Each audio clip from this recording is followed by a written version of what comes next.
Assalamualaikum warahmatullahi wabarakatuh. Alhamdulillah wassalatu wassalamu ala Rasulillah wa ala alihi wa sahbihi wa mawalah. Wa ashhadu an la ilaha illallah wahdahu la syarikalah wa ashhadu anna Muhammadan abduhu wa rasuluh sallallahu alaihi wa ala alihi wa sahbihi wa man tabi'al huda ila yaumil qiyamah. Alhamdulillah, puji syukur kita haturkan kehadirat Allah. Dialah zat yang memberikan hidayah bagi para hambanya sehingga mereka punya ketertarikan untuk mengenal ilmu agama. Salah satunya adalah keinginan besar untuk bisa memahami bagaimana tata cara amalan ibadah. Termasuk diantaranya apa yang harus kita lakukan ketika kita berada di perjalanan.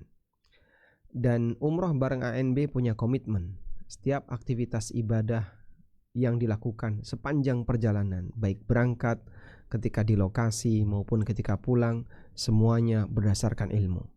Kami punya satu tagline, beribadah dengan ilmu, dan bagian dari amanah untuk menjalankan ini, kami berikan beberapa sesi pelaksanaan manasik.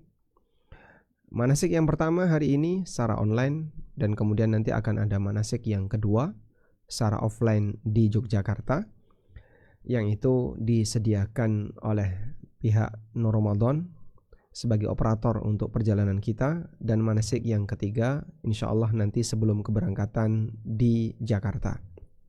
Baik, kita akan membahas yang pertama tentang safar dengan ilmu. Ada 3 hal yang akan kita bahas di sini. Pertama adalah persiapan safar, yang kedua doa ketika safar, dan yang ketiga ibadah saat safar. Pertama, persiapan safar. Posisi Anda masih di daerah masing-masing. Saya di Jogja, Anda di daerah masing-masing. Ada yang dari Jawa, ada yang dari luar Jawa, dan seterusnya. Bahkan ada jamaah yang berasal dari luar Indonesia. Beberapa hal yang perlu kita perhatikan terkait persiapan safar.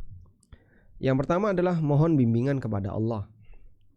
Bimbingan ketika safar dibutuhkan oleh manusia. Allah akan memberikan taufik kepada hambanya sesuai dengan apa yang dia kehendaki. Maka kita banyak mohon bimbingan kepada Allah. Misalnya dengan memohon kepada Allah agar nanti diberi perjalanan yang lancar, yang baik, bisa meningkatkan takwa dan iman. Salah satu di antara doa Nabi SAW ketika beliau mau berangkat safar, Allahumma inna nas'aluka fi safarina hadzal birra wat taqwa. Ya Allah, aku mohon kepadamu dalam safar ini al-birra wat taqwa, kebaikan dan takwa. Yang kedua, sebelum berangkat safar, selesaikan sengketa. Kenapa Pak perlu diselesaikan sengketa? Karena Anda mau berpisah cukup lama dengan orang-orang yang berada di sekitar Anda, sehingga bisa jadi ketika pulang mungkin gak ketemu. Oleh karena itu, selesaikan sebelum ada peluang tidak ketemu dengan orang yang bersengketa dengan kita. Berikutnya, mencari teman yang baik ketika safar. Dan insya Allah karena kita safar ibadah, semoga jamaah yang ada di sekitar kita semuanya adalah orang baik-baik. Ya, walaupun misalnya ada komplain 1-2 terkait temannya, atau komplain 1-2 terkait terkait pelaksanaannya dan seterusnya. Namun mudah-mudahan bisa ditutupi kekurangan itu, dan kita berusaha untuk mencari teman yang baik. Berikutnya, menunjuk pemimpin rombongan.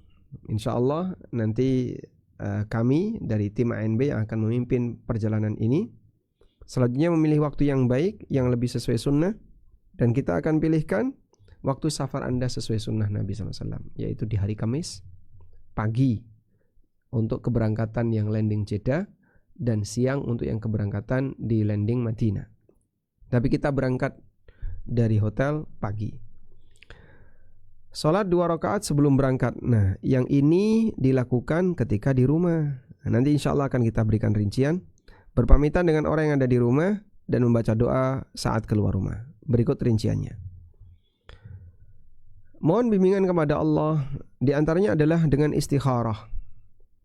Untuk memilih transport apa yang akan saya gunakan ketika ke Jakarta misalnya. Apakah naik darat ataukah naik pesawat. Dan seperti itu yang diajarkan Nabi SAW. Jadi istikharah dalam setiap keadaan. Berikutnya menyelesaikan sengketa. Karena kita tidak tahu bagaimana kondisi akhir dari kehidupan kita. Maka sebelum kita meninggalkan tempat dalam waktu yang lama, barangkali ada bagian yang belum selesai dengan tetangga, dengan saudara, selesaikan sebelum Anda meninggalkan mereka, agar tidak jadi beban pikiran. Apa yang membuat orang itu gak fokus? Salah satunya adalah dia punya banyak masalah. Sehingga ketika orang perjalanannya dalam keadaan dia punya banyak masalah, dia akan jadi gak fokus. Dan gak fokus itu penghambat. Sehingga saat ibadah kepikiran rumah, saat di perjalanan kepikiran rumah, akan menjadi beban bagi dia. Maka selesaikan sebelum Anda berangkat. Berikutnya mencari teman yang baik. Karena Nabi SAW memberikan nasihat, ar-rajulu ala dini khalili. Orang itu dipengaruhi oleh teman akrabnya. Falyandur ahadukum man yukhalil. Maka perhatikanlah siapa yang akan kalian jadikan sebagai teman dekat. Berteman dengan semua orang sah-sah saja, tapi dekat harus dengan orang pilihan. Sehingga tidak boleh asal-asalan. Maka waspada, walaupun semua yang nanti akan berangkat adalah teman dalam kegiatan ibadah, tapi tetap saja ada yang mungkin memberikan pengaruh buruk. Waspada, satu, teman yang suka ngerumpi, ngajak Anda untuk ghibah. Dua, teman yang suka belanja. Nah, ini mungkin akan memicu bagi Anda untuk menghabiskan uang saku. Tiga, teman yang suka jalan-jalan, yang seharusnya Anda bisa fokus ibadah di sana, malah waktu Anda habis untuk keliling. Empat, teman yang suka makan atau yang suka minta makanan. Nah, intinya kalau sekiranya itu menjadi toksik bagi Anda, mungkin Anda bisa beralih untuk mencari teman yang lain. Selanjutnya, menunjuk pemimpin rombongan. Dan ini dalam rangka menyesuaikan dengan sabda Nabi SAW, idza kana thalathatun fi safarin falyu'ammiru ahadahum.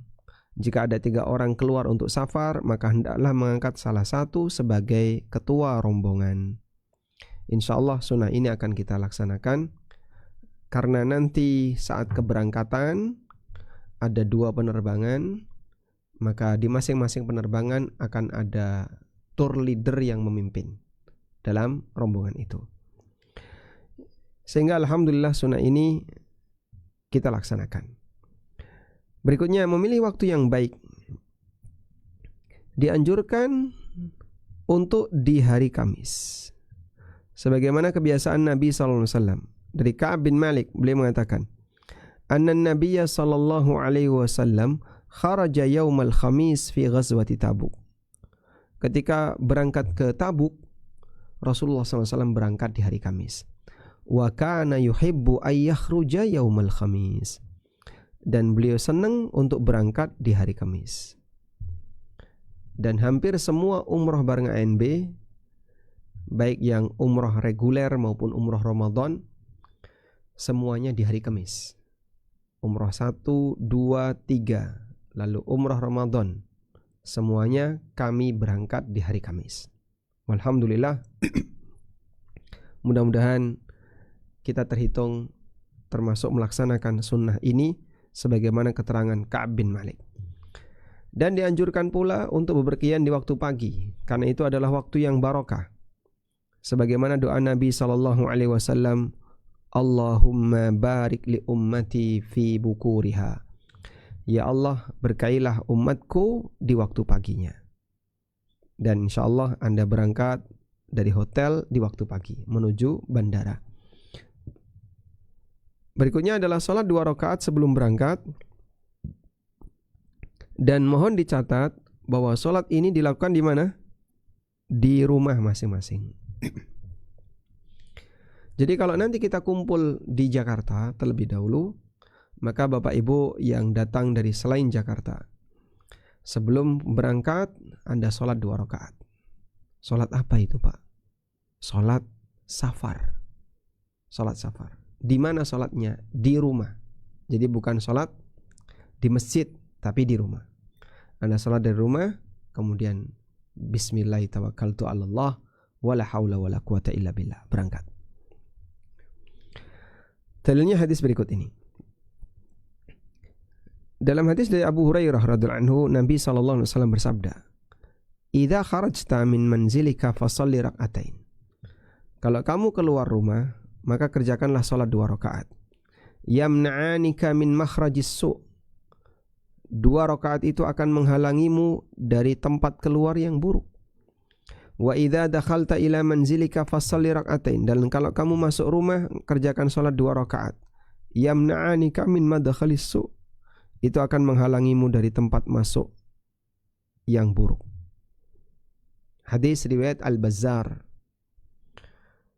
Dan sekali lagi, ini dikerjakan di rumah, bukan di masjid. Baik. Berikutnya berpamitan. Doa yang biasa diucapkan Nabi SAW kepada orang yang hendak safar. Astaudi'ukallah dinak wa amanatak wa khawatima amalik. Jadi yang ditinggal di rumah menyampaikan kalimat itu. Sedangkan yang safar membalas dengan kalimat astaudi'ukallah alladzi la tadhi'u wada'i'u. Aku titipkan kamu kepada Allah, di mana Allah tidak akan menyia-nyiakan titipannya. Sehingga Anda ketika berangkat, maka sampaikan ke tetangga atau ke anggota keluarga yang ditinggal, astaudi'ukallah alladzi la tadhi'u wada'i'u. Susah Pak dihafal Pak. Nah, diulangi lagi. Astaudi'ukallah alladzi la tadhi'u wada'i'u. Enggak hafal juga. Nah, nanti dibaca saja ya, kalau sekiranya susah untuk menghafal. Dan pernah ada sahabat yang mau berangkat safar minta wasiat kepada Nabi SAW. Lalu beliau memberikan wasiat. Ini sahabat yang mau berangkat diberi wasiat oleh Nabi SAW. Zawwadakallahu taqwa wa ghafara dzambak wa yasara laka al khaira haitsuma kunta. Semoga Allah memberikan bekal takwa bagimu. Semoga Allah mengampuni dosamu dan memudahkan seluruh urusanmu dimanapun kau berada. Masya Allah. Doa yang sangat indah dari Nabi SAW bagi mereka yang mau berangkat safar. Kemudian membaca doa saat keluar rumah. Bismillahi tawakkaltu 'alallah wala haula wala quwata illa billah. InsyaAllah semuanya hafal ya. Lalu doa ini, doa yang cukup panjang, dan ini dianjurkan untuk dibaca sambil melihat ke arah langit. Jadi Anda bisa lihat ke arah atas. Lalu baca doa, Allahumma inni a'udzubika an adilla au udalla au azilla au uzalla au adlima au udlama au ajhala au yujhala alayya. Ada 4 yang diminta. Allahumma inni a'udzubika an adilla au udalla au azilla au uzalla au adlima au udlama au ajhala au yujhala alayya. Susah Pak dihafal Pak. Baik, nanti boleh dibaca. Kami akan bagikan materi ini kepada seluruh jamaah, sehingga Anda bisa jadikan ini sebagai catatan. Walhamdulillahirabbil alamin. Itu beberapa doa dan adab sebagai persiapan ketika safar. Berikutnya kita akan bahas tentang ibadah atau ibadah ketika safar.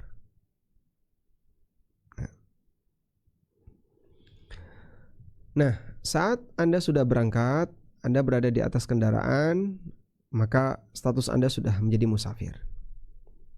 Lalu kita akan belajar tentang ibadah ketika safar.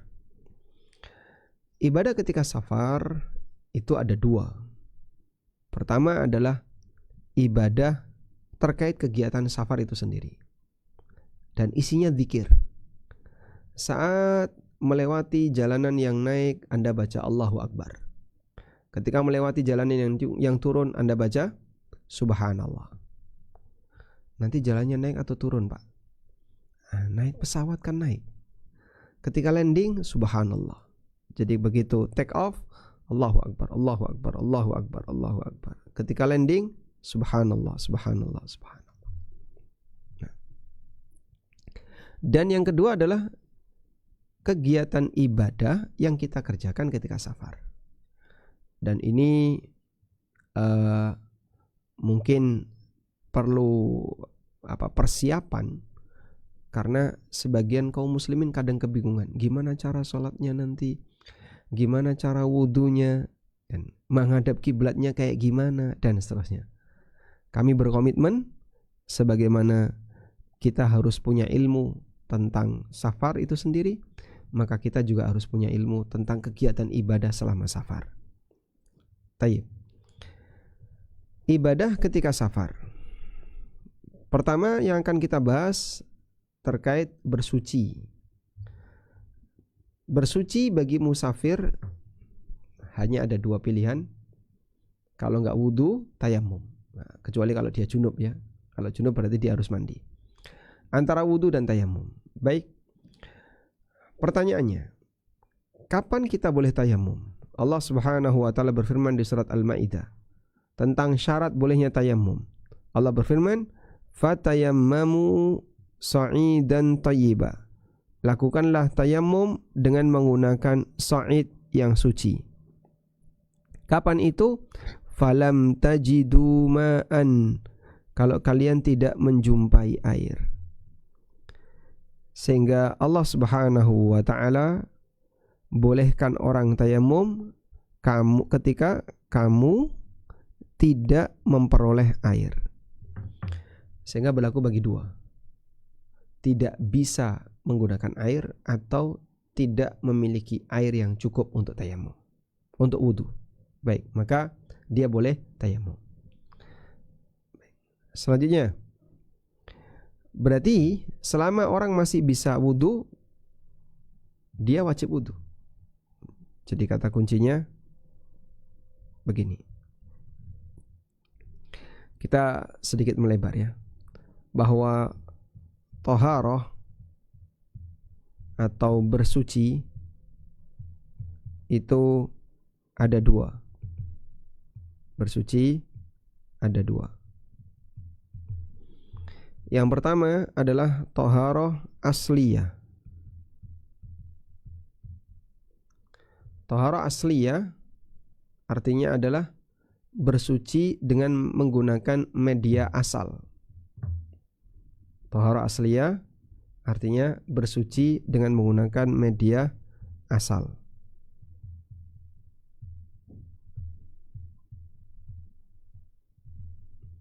Media asal itu apa? Media asal adalah air. Nah, thaharah asliyah ini bisa wudu atau mandi. Baik. Yang kedua ada namanya thaharah badaliyah. Bersuci dengan media pengganti. Badal itu artinya pengganti ya. Apa media pengganti? Nah, itulah media tayamum. Media pengganti adalah tanah atau media tayamum. Baik, nah insya Allah nanti akan kita detailkan seperti apa media tayamum. Kita lihat di sini. Media tayamum. Dalam firman Allah yang tadi kita baca di surat Al-Maidah ayat 6, Allah mengatakan sa'idan thayyiba. Sa'id yang suci. Lakukanlah tayamum dengan sa'id. Fatayammamu sa'idan. Lakukanlah tayamum dengan sa'id yang suci. Baik. Seperti apa media tayamum yang suci itu? Apa makna sa'id? Di sini saya kutipkan keterangan dalam tafsir Ibnu Katsir rahimahullah. Kita lihat di sini ya. Was-sa'id, tentang makna sa'id. Ada beberapa pendapat. Huwa kullu ma sa'uda ala wajhil ardi. Pendapat pertama, semua yang berada di permukaan bumi. Sehingga mencakup ya, tanah, pasir, pohon, batu, tumbuhan. Dan ini pendapat Imam Malik. Kita ulang di sini ya. Media tayammum adalah apa tadi? Sa'id. Sekarang tentang makna sa'id, pendapat yang pertama, semua permukaan bumi. Semua permukaan bumi. Semua media yang ada di permukaan bumi. Jadi ini mencakup baik tanah, pasir. Pasir itu ada tanahnya nggak, Pak? Nggak ada ya. Pasir itu seperti pasir pantai. Jadi pasir itu ketika Anda taruh di air, dia nanti akan langsung mengendap di bawah. Nggak larut. Kalaupun larut sebentar, nanti dia lama-lama akan mengendap. Tapi kalau tanah, ketika Anda taruh di air, nanti jadi keruh, lengket. Jadi sehingga tanah yang becek itu nanti jadi lengket. Sudah? Beda dengan pasir. Pasir becek kan airnya meresap ke bawah. Baik. Lanjut. Semua permukaan bumi. Ini pendapat Imam Malik. Berikutnya. Wa qila ma kana min jinsit turab. Ada yang berpendapat sa'id adalah yang sejenis dengan turab, tanah. Fayakhtassut turab warramal wazirnikh wan nurah. Maka di sini berlaku untuk turab, tanah, ramal, pasir. Nah, sekarang coba kita lihat. Zirnikh itu apa, Pak? Biar nanti jadi tambahan wawasannya. Az-zirnikh. Arsenik. Inilah zirnih. Kayak apa ini, Pak? Apa bisa dipakai tayamum? Jadi ini bebatuan yang ada ya, yang ada di permukaan pegunungan. Nah, sekarang an-naurah. Nah, seperti ini ya. Ini adalah an-naurah. Apa ya?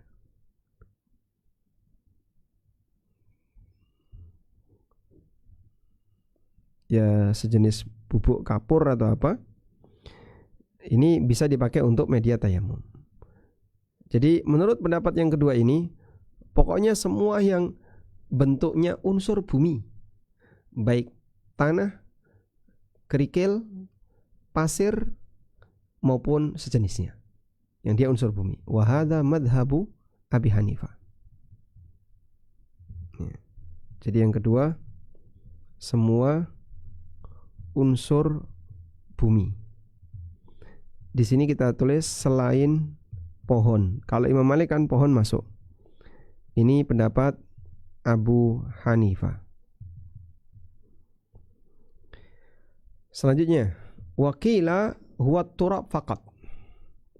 Pendapat yang ketiga adalah sa'id itu hanya turab saja.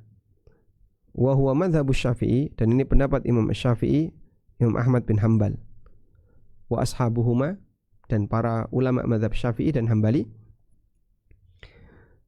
Sehingga tidak berlaku untuk selain tanah, maka tidak boleh tayamum pakai pasir. Yang boleh hanya tanah. Kita tuliskan di sini pendapat yang ketiga, hanya tanah. Ini pendapat Syafi'iyah dan Hambali. Baik. Kesimpulannya dari tiga pendapat ini, Anda bisa lihat bahwa tayamum itu menggunakan unsur bumi, baik yang bentuknya bebatuan, baik yang bentuknya unsur bumi berupa mineral maupun yang pepohonan. Mineral itu seperti pasir, kemudian tanah dan seterusnya, maupun yang pepohonan. Jadi pendapat yang paling memberikan ruang paling luas itu pendapat Imam Malik. Pohon bisa dipakai untuk media tayamum. Yang lain tidak ada yang berpendapat demikian. Baik. Sehingga media tayamum adalah unsur bumi. Ini catatan yang bisa mencakup semuanya, baik dari pendapat Imam Malik, Imam Abu Hanifah, maupun pendapat Imam Syafi'i dan Imam Ahmad. Baik. Kita lanjutkan. Di sini ada keterangan yang lain yang disebutkan dalam ensiklopedia fikih Al-Mawsu'ah Al-Fiqhiyah. Yajuzut tayammum bikulli ma huwa min jinsil ardi. Boleh tayammum dengan semua unsur bumi. Dan ini pendapat Abu Hanifah, Imam Malik. Sehingga boleh tayammum dengan menggunakan tanah, pasir, atau kerikil. Dan Abu Hanifah membolehkan tayammum dengan batu yang licin, dengan tembok yang sudah diaci, atau dengan khazaf al-masnu' minat tinil khalis, dengan keramba yang terbuat dari lempung. Wa kadza law daraba biyadihi ala thawbin fartafa'a ghubar. Demikian pula kalau ada kain berdebu, kemudian ketika ditepukkan di kain itu ada debu yang nempel. Nah, seperti itu boleh dipakai tayamum. Debunya debu tanah, bukan debu kain. Jadi tayamum dengan kain berdebu. Nah, di situ adalah debu tanah. Yang berlaku itu debu tanah, bukan debu kain. Ada nggak Pak debu kain? Yaitu yang serpihan-serpihan benang kecil-kecil yang nempel, itu debu kain. Nah, bukan itu media tayamum. Tapi Anda gunakan debu tanah. Baik. Misalnya sajadah, ya. Ada debu yang nempel di situ. Nah, dipakai media tayamum bisa. Kemudian keterangan dari Syekhul Islam, ya. Beliau membolehkan tayamum dengan selain tanah selama ajza'ul ardi, selama itu adalah unsur bumi. Idza lam yajid turab, idza lam yajid turaban, jika orangnya tidak menjumpai tanah. Jadi Anda bisa bedakan ya, tanah dengan pasir itu beda. Tanah itu ya seperti yang kita tempati ini tanah. Jadi kalau digali kena air becek, ya, dipakai kuburan, digali manusia, ya, rata-rata yang kita tempati ini tanah. Berikutnya, boleh nggak tayamum dengan dinding kendaraan? Dinding kendaraan itu tidak ada debunya. Jika tidak ada debunya, nggak boleh dipakai tayamum. Tapi kalau ada debunya, boleh. Nah, di sini ada keterangan Ibnu Qudamah dalam Al-Mughni. Beliau sebutkan beberapa contoh. Kalau ada orang yang menepukkan tangannya di labat au thawbin au jawalik, di taplak yang nempel di hewan. Jadi sebelum dikasih pelana kan dikasih taplak dulu. Atau di kain atau apapun. Fa'allaqa biyadaihi ghubar. Kemudian ada debu yang nempel di tangannya. Fatayammama bihi jaza. Kemudian dipakai tayamum, hukumnya boleh. Jadi begitu dia tepukkan, ada debu yang nempel di sini, debu bumi, unsur bumi, boleh. Demikian yang dijelaskan oleh Imam Ahmad, dan keterangan Imam Ahmad menunjukkan bahwa tayamum harus turab dimanapun dia berada. Oleh karena itu, jika tidak ada debu, nggak boleh. Wa illam yakun fihi ghubarun fala yajuz. Kalau tidak ada debu nggak boleh. Jadi gimana Pak? yang di kabin pesawat itu ada debunya nggak? Coba dicek ada debunya nggak? Ya kalau kita lihat pakai teleskop sih mungkin, teleskop, mikroskop ya mungkin ada. Pakai loop itu ya mungkin ada. Ya tentu saja bukan demikian. Pakai mata normal ada nggak? Nggak ada. Ya sudah. Berarti Anda jangan gunakan itu sebagai media tayamum. Wallahu alam. Jadi kajian ini sebenarnya ingin memberikan arahan, ya, bahwa tayamum ingin membuat kesimpulan. Tayamum dengan dinding pesawat ini kurang tepat, saya sebut aja gitu ya. Kok bisa, Pak? Kalau kita sepakat bahwa media tayamum adalah unsur bumi, sebagaimana keterangan ulama 4 mazhab tadi, berarti dinding pesawat yang itu bukan unsur bumi, itu bahan sintetis.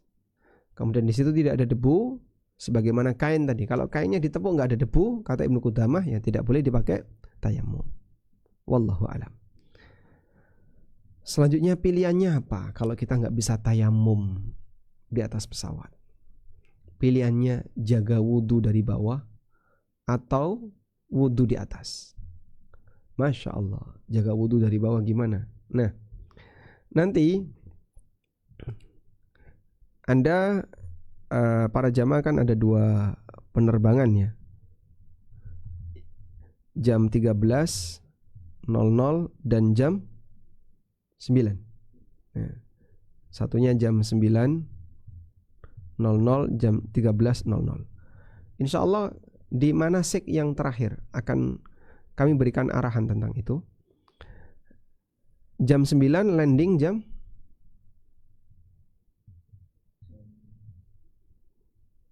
sekitar jam 14.30 di Jeddah ya. Baik. Anda tidak melewati waktu sholat, sehingga nanti ketika sampai Jeddah di jam ini sholat maghrib, sholat duhur dan asar masih bisa dilakukan di sana, di lokasi tujuan. Yang jam 13 landing di mana? Landing jam berapa? Jam 19.30. Ya. Sudah?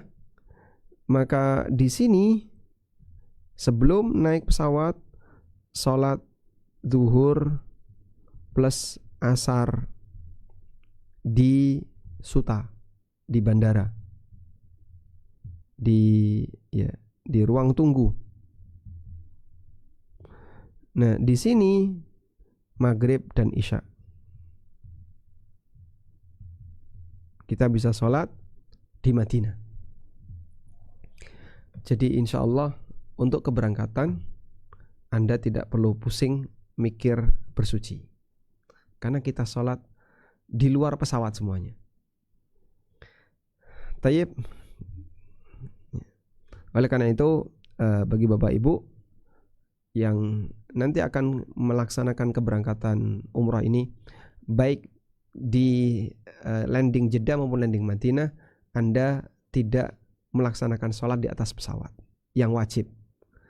Sholat sunnahnya boleh Anda dilakukan di atas pesawat, tapi yang wajib Anda tidak lakukan di atas pesawat. Nah, kami kasih satu kaidah begini. Sholat di atas kendaraan. Sholat di atas kendaraan. Yang pertama, sholat sunnah. Sholat sunnah di atas kendaraan. Ini sering dilakukan Nabi Sallallahu Alaihi Wasallam. Sehingga beliau kalau sudah di atas kendaraan itu memperbanyak sholat. Yang kedua, sholat wajib. Nah, untuk sholat wajib itu kaidahnya, jika bisa di darat, kerjakan di darat. Jika bisa sholat di darat, kerjakan di darat. Kenapa, Pak? Karena sholat di atas kendaraan itu penuh dengan kekurangan. banyak kekurangan, maka sebaiknya Anda kerjakan di darat. Tapi jika tidak bisa nunggu sampai di darat, jadi kalau nunggu sampai di darat ya nanti kamu kehabisan waktu, maka sholat di kendaraan. Ya. Makanya yang landing jam 19.30, jam setengah 8 malam, Anda ketika di atas sudah masuk waktu maghrib, udah gelap, ya. Tapi kami sarankan jangan sholat. Nah, tunggu landing, begitu landing nanti kita sholat di bandara. Atau sholat di Masjid Nabawi sekalian. Sehingga Anda maghrib isyanya jamak takhir. Tidak perlu untuk mengerjakannya di atas pesawat, karena masih bisa nunggu nanti di darat. Walhamdulillahirabbil alamin. Baik, selanjutnya kita sambung ke mengusap khuf. Mengusap khuf. Nah, materi ini cukup penting untuk disampaikan karena ini terkait teknis wudu di pesawat. Terkait teknis wudu di pesawat. Kalau tadi kita sepakat nggak bisa tayamum di atas pesawat, kecuali Anda kalau bawa debu dari bawah kemudian dipakai tayamum, maka pilihannya adalah wudu di pesawat. Gimana caranya wudu di pesawat? Dengan air yang terbatas. Alhamdulillah, jamaah umroh bareng ANB selalu kami ajarkan bagaimana cara wudu dengan menggunakan sedikit air. Kurang dari 1 gelas ini. Bismillah. Ini berapa mili? 250. Alhamdulillah, kurang dari 250. Anda bisa gunakan air wudhu kurang dari 250. Sehingga saya ketika di pesawat berwudhu dengan menggunakan cup air atau air yang diberikan oleh petugas, oleh awak pesawat pramugari, air kecil-kecil itu saya gunakan untuk wudhu. Alhamdulillah bisa, ya, sehingga tidak terlalu ganggu persediaan air pesawat. Baik. Nah, salah satu di antara tekniknya adalah ini, mengusap khuf. Coba kita lihat di sini. Mughirah bin Syu'bah menceritakan, pada satu malam aku pernah bersamai Nabi SAW. Aku sediakan beliau wadah berisi air. Kemudian beliau berwudu, membasuh wajah, lengan, mengusap kepala. Kemudian aku ingin melepaskan sepatu beliau. Nah, jadi waktu itu Nabi SAW belum melepas sepatunya saat wudu. Mau dilepas oleh Al-Mughirah, namun Nabi SAW melarangnya. Beliau mengatakan, da'huma, biarkan. Fa inni adkhaltuhuma tahiratain. Karena aku tadi memakai sepatu ini dalam kondisi suci. Fa masaha alaihima. Kemudian oleh Nabi SAW cukup diusap di atas sepatu tadi. Yang diusap mananya? Kata Ali bin Abi Thalib, ya, ra'aitu Rasulullah sallallahu alaihi wasallam yamsahu ala dhahiril khuffain. Aku melihat Rasulullah sallallahu alaihi wasallam mengusap di atas khuffai, di atas sepatunya. Jadi yang diusap atasnya, bukan bawahnya, tapi atasnya. Baik. Maksudnya apa ini, Pak?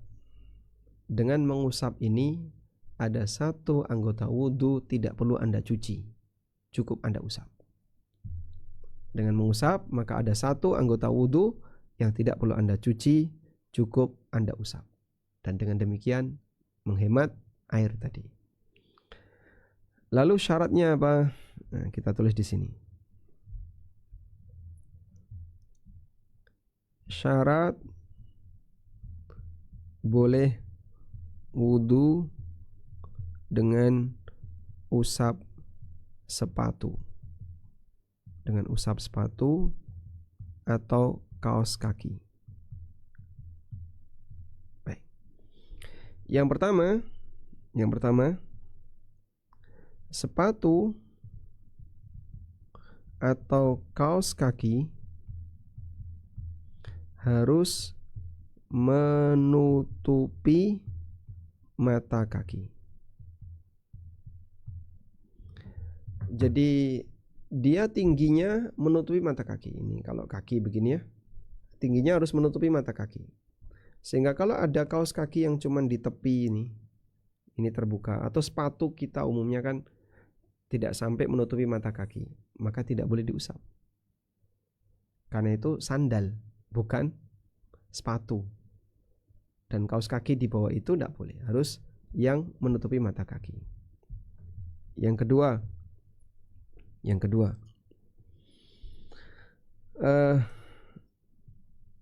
dipakai dalam kondisi sudah bersuci. Jadi wudhu dulu dengan sempurna, lalu baru pakai kaos kaki. Sehingga makainya dalam kondisi sudah bersuci. Baik. Yang ketiga apa Bang? Yang ketiga, yang diusap bagian atasnya, atau hadasnya hanya untuk hadas kecil, hanya atau gini, hanya untuk hadas kecil. Kalau hadas besar mandi itu harus dicopot. Tapi kalau hadas kecil wudu boleh dipakai. Sudah? Yang keempat, batas waktu sehari untuk yang mukim, kemudian 3 hari untuk musafir. Nah, saya biasanya menggunakan seperti ini. Baik.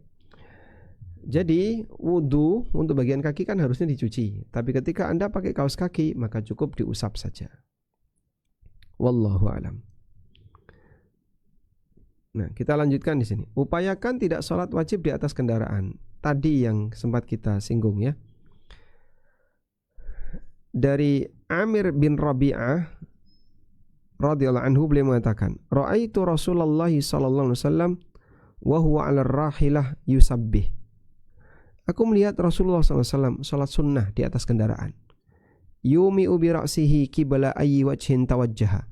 Beliau berisyarat dengan kepalanya ke arah manapun sesuai dengan arah kendaraan. Walam yakun Rasulullah sallallahu alaihi wasallam yasna'u dzalika fi salatil maktubah. Tapi Rasulullah SAW tidak melakukan itu saat sholat wajib. Jadi Nabi SAW tidak pernah sholat wajib di atas kendaraan, menurut persaksian sahabat tadi, Amir bin Rabi'ah. Persaksian yang lain, Jabir bin Abdullah mengatakan, Kana Rasulullah sallallahu alaihi wasallam yusalli ala rahilatihi. Nabi SAW sholat di atas kendaraannya, haitsu tawajjahat, sesuai dengan arah kendaraannya. Fa idza aradal fariidah nazala. Kalau beliau mau sholat wajib, beliau turun. Fastaqbalal qiblah, sehingga bisa menghadap kiblat. Maka tadi kita kasih catatan untuk sholat wajib, mana tadi? Untuk sholat wajib, jika bisa di darat, maka lakukan di darat, walaupun tertunda. Waktunya belum habis kalau kita mendarat misalnya, maka lakukan di darat. Tapi jika tidak bisa nunggu sampai di darat, maka sholat di atas kendaraan. Wallahu alam. Selanjutnya, kalau sudah sholat di atas kendaraan, maka bebas arah. Ketika sholatnya sambil duduk. Jadi saat nanti Anda pulang, mungkin Anda ketemu waktu sholat yang tidak bisa ditunggu. Tunggu landing di Jakarta. Oh, tidak bisa Pak. Nah, dalam posisi itu silahkan Anda sholat sambil duduk menghadap sesuai dengan arah kendaraan. Pak, kan ada musola itu. Kalau ada musola silahkan dipakai jika memungkinkan. Kalau nggak memungkinkan, sholat di tempat masing-masing.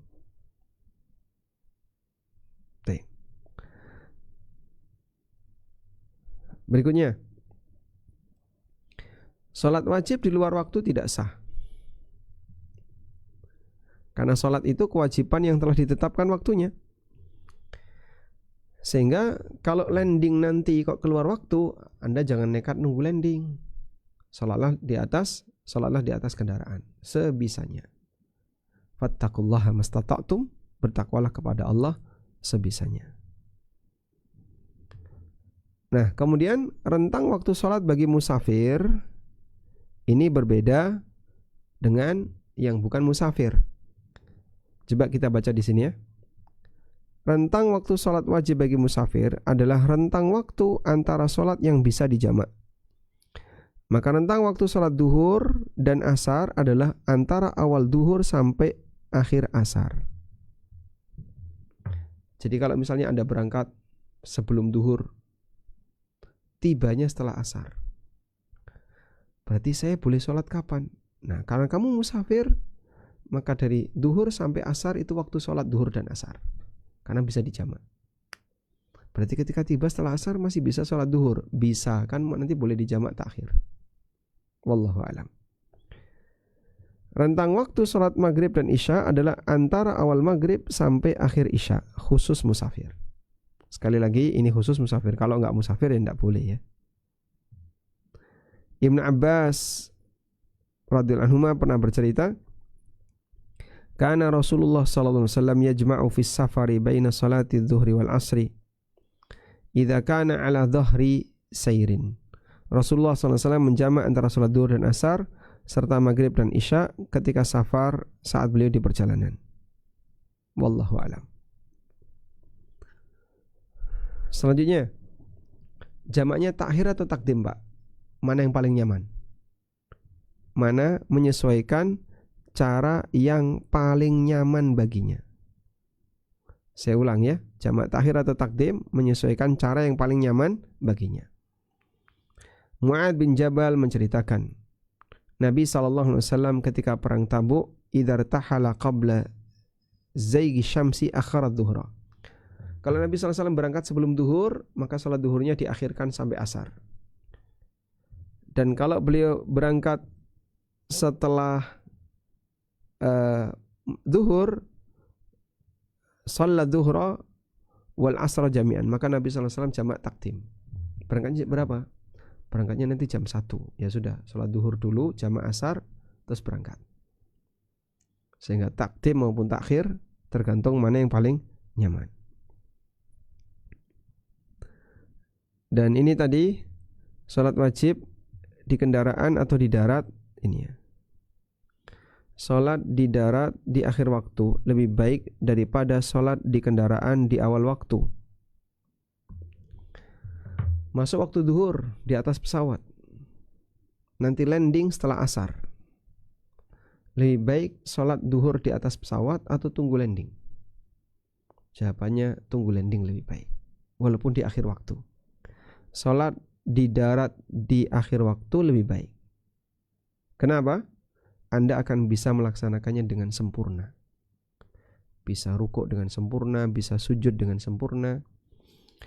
Mengakhirkan salat agar bisa dikerjakan dengan sempurna lebih utama daripada mengerjakan salat di awal waktu namun kurang sempurna.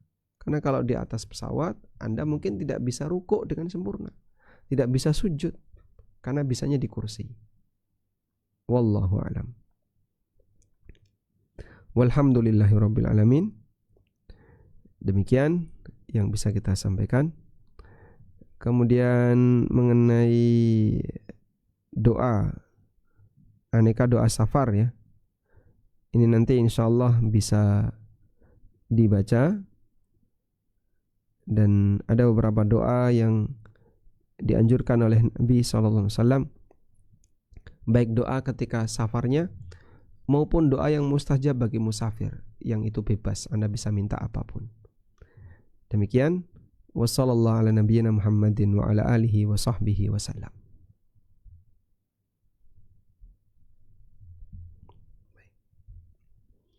Baik, selanjutnya kami berikan kesempatan bagi Bapak Ibu sekalian apabila ingin menyampaikan pertanyaan, kami persilakan.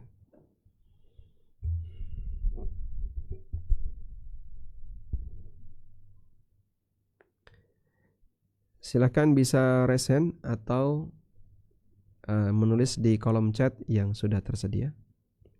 Kita bacakan satu.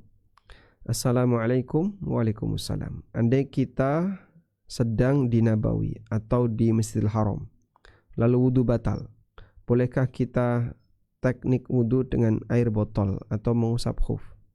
Karena mengingat lebih dari 3 hari safarnya. Jawabannya boleh. Ya. Dan Anda musafir ketika di sana. Walaupun di Masjid Nabawi maupun Masjidil Haram cukup mudah untuk mengakses wudu. Anda keluar masjid kalau di Masjid Nabawi.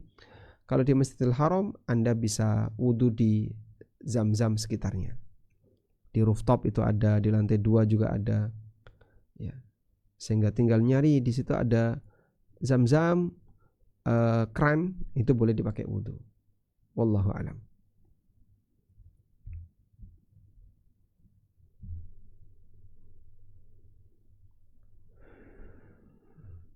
Baik, sekiranya sudah tidak ada yang ingin disampaikan, beberapa materi. Baik, nah di sini ada pertanyaan lewat kolom chat.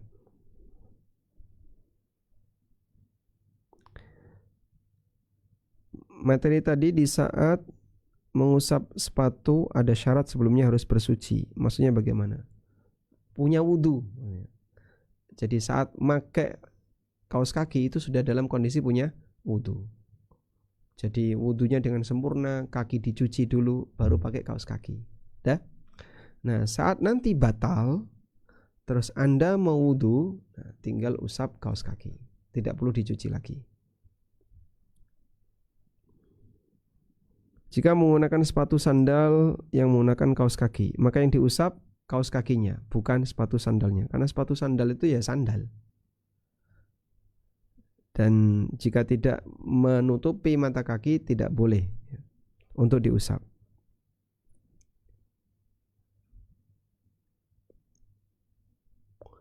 Assalamualaikum. Waalaikumsalam. Tentang vaksin meningitis dan polio.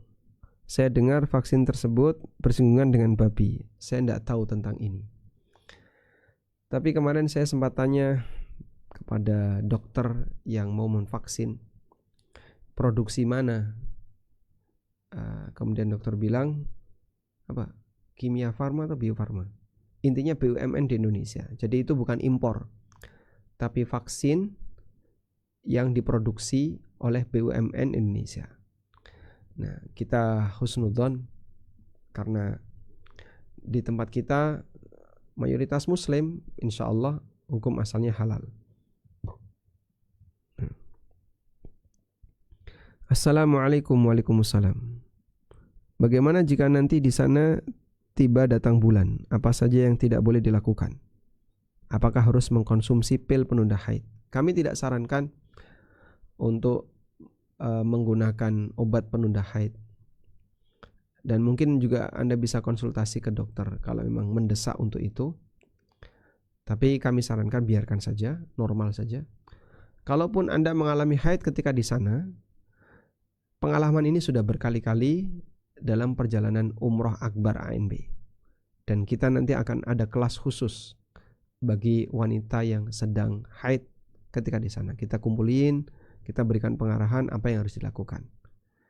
Baik, Anda bisa menunggu untuk penjelasan nanti. Dan kita sudah punya video tentang ini. Nanti insya Allah kami share video itu melalui grup WA atau di-share oleh admin Umrah ANB. Batalnya karena buang angin atau buang air kecil. Hadas kecil itu bisa buang angin, buang air kecil, buang air besar. Semuanya hadas kecil. Artinya tidak mengalami junub. Assalamualaikum. Waalaikumsalam. Untuk wudu mengusap khuf, apakah kita wudu seperti biasa terus pas posisi kaki saja yang diusap? Ya, jawabannya betul. Jadi seperti tadi ceritanya Al-Mughirah bin Syu'bah. Nabi SAW berwudu, cuci muka, cuci tangan sampai siku, mengusap kepala. Nah, giliran kaki beliau cuma mengusap. Padahal kan harusnya dicuci. Tapi karena beliau sudah pakai sepatu, beliau usap sepatu itu. sehingga tidak perlu dilepas kakinya dan tidak dicuci, tapi cukup diusap.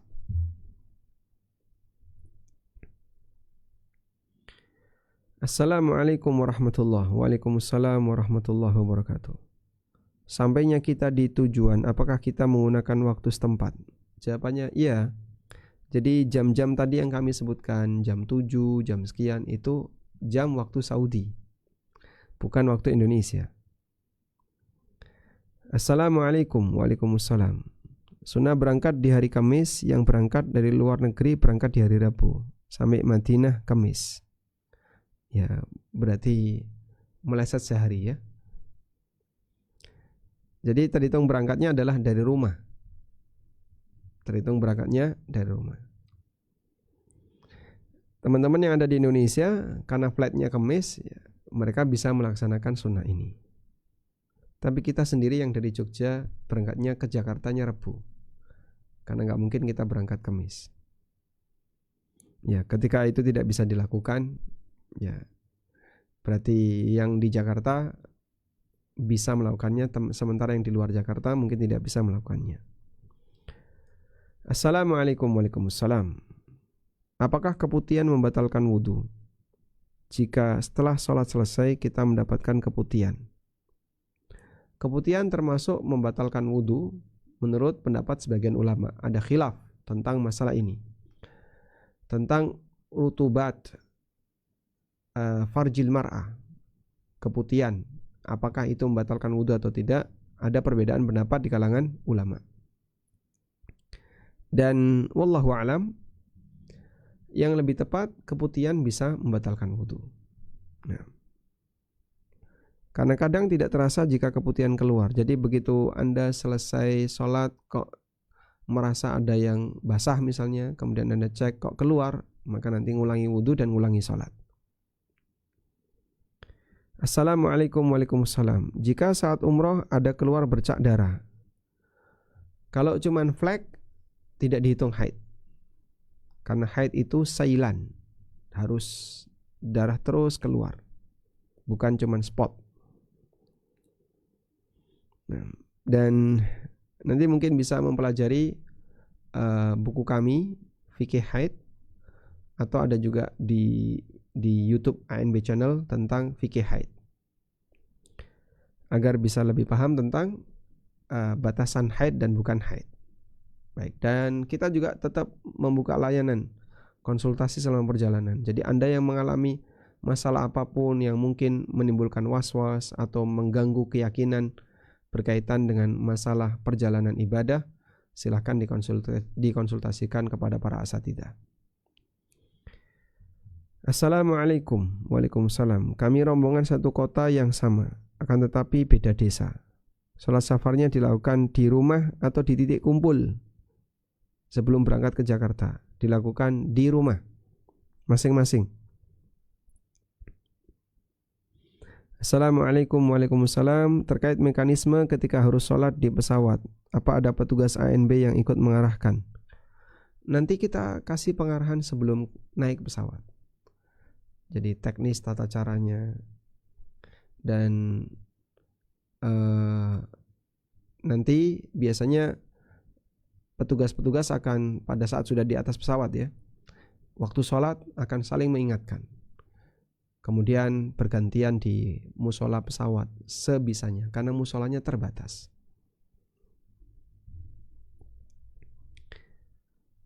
Terkait jamak, maksudnya jamak qashar baik takdim maupun takhir.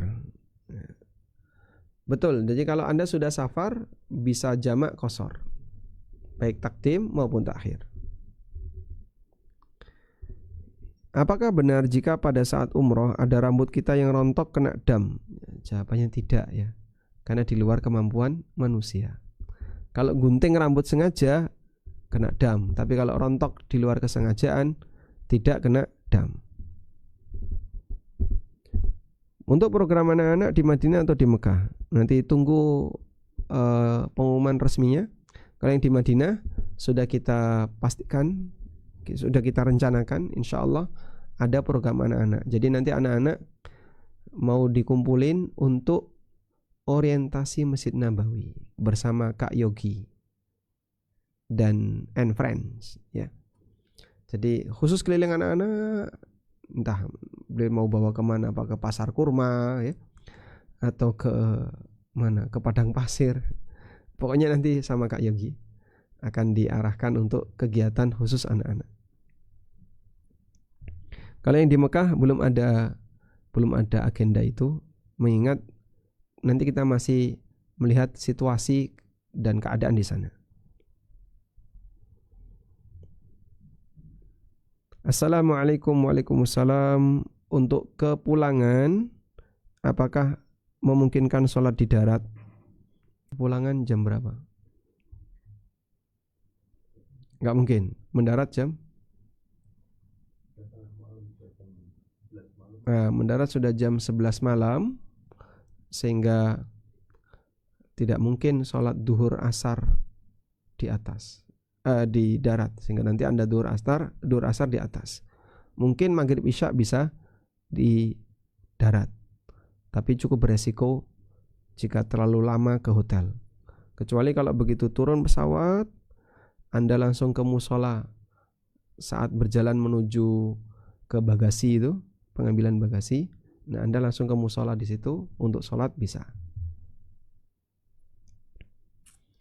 Apa ada petugas khusus akhwat? Petugas kalau dari tim ANB tidak ada. Dan di Raudhah, nanti kalau di Madinah ada petugas akhwat yang akan mengarahkan ketika ke Raudhah. Jadi kalau di perjalanan, ini pengalaman umroh yang kelima ya. Semua tim ANB laki-laki, tapi insya Allah kita mengurusi semuanya, baik yang anak-anak maupun yang dewasa, baik bapak maupun ibu.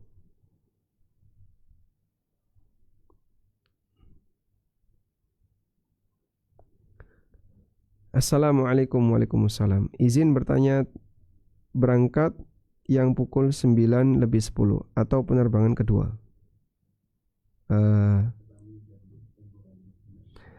Anda saya tidak tahu ya, Anda di jadwal mana. Mungkin nanti silahkan hubungi admin. Oh, saya ya. Kalau saya jam 1. Saya jam 1. Sedangkan yang jam 9.10 nanti bersama Ustadz Zaid Susanto. Assalamualaikum. Waalaikumsalam. Ini umrah pertama saya dan naik pesawat terlama dan terjauh untuk saya.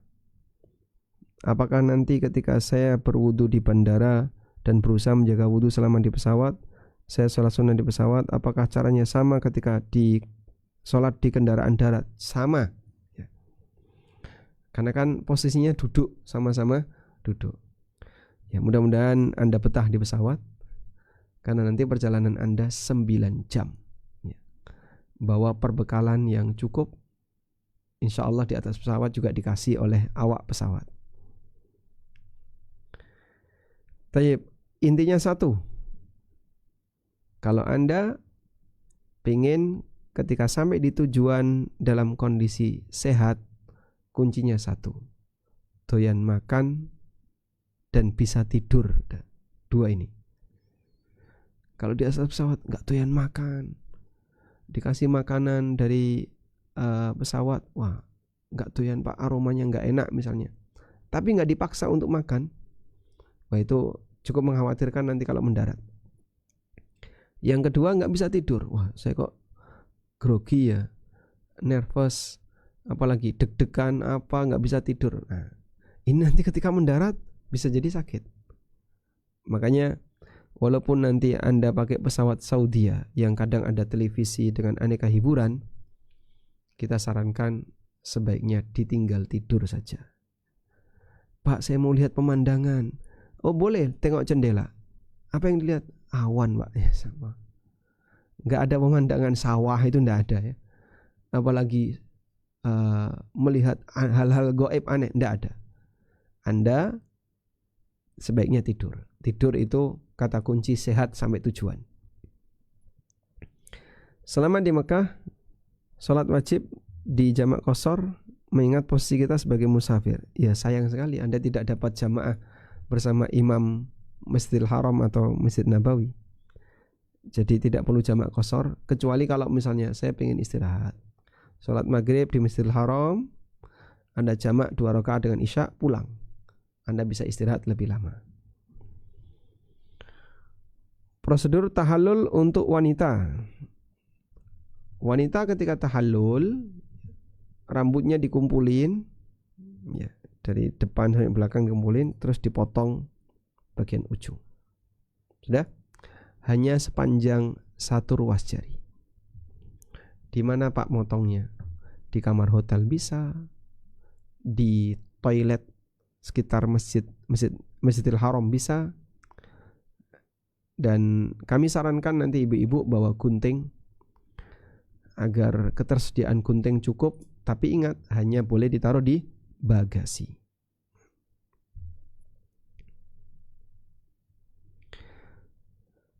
Apakah ada 2 kloter? Iya betul, ada. Untuk keberangkatan ada 2 kloter, jam 9 dan jam 1.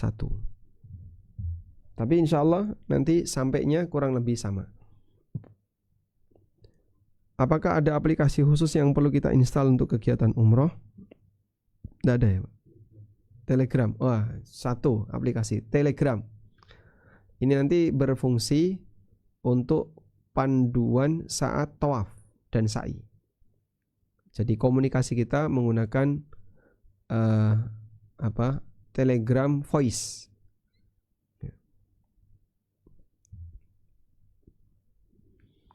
Assalamualaikum. Waalaikumsalam. Jika saat melakukan rangkaian ibadah umroh dengan rombongan tawaf dan sa'i, apabila wudhu kita batal, apakah kita wajib berwudhu?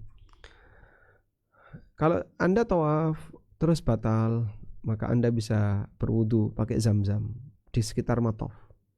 Terus balik lagi ke tempat tadi, lanjut. Jadi tidak perlu ngulangi dari awal.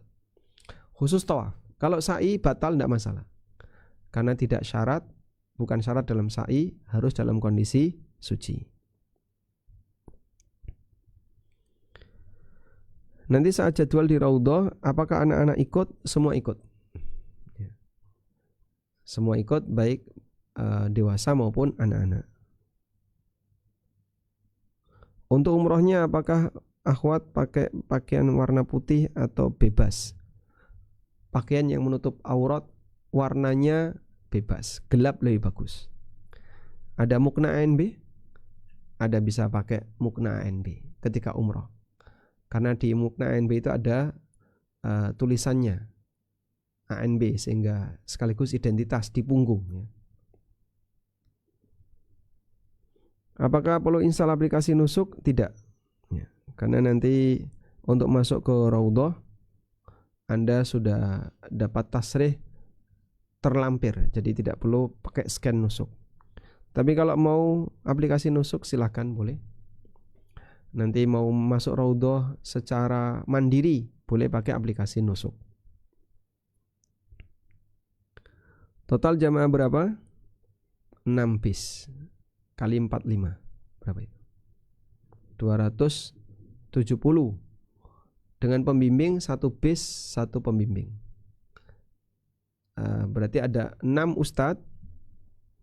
Saya, Ustadz Zaid, Ustadz Wira, Ustadz Fakih, Ustadz Ahmad Ja'far, dan Ustadz Kak Yogi ya, Kak Yogi alumni Lipia ya. Ada 6. Lalu tim handling, ada 6 mutawif juga dari Nur Ramadan. Jadi 6 ustadz, 6 mutawif, 12 ya. Kemudian tim ANB Umroh ada 4. Berapa ya jadinya? 16. Ada 16 orang. Belum tim handling selain mutawif.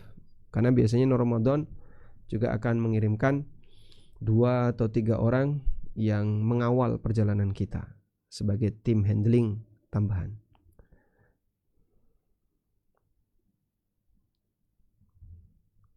Apakah saat dengan Kak Yogi didampingi orang tua? Ya, tergantung usia ya. Kalau yang usianya belum layak dilepas, nanti orang tuanya bisa ikut. Kalau mau dilepas juga tidak masalah.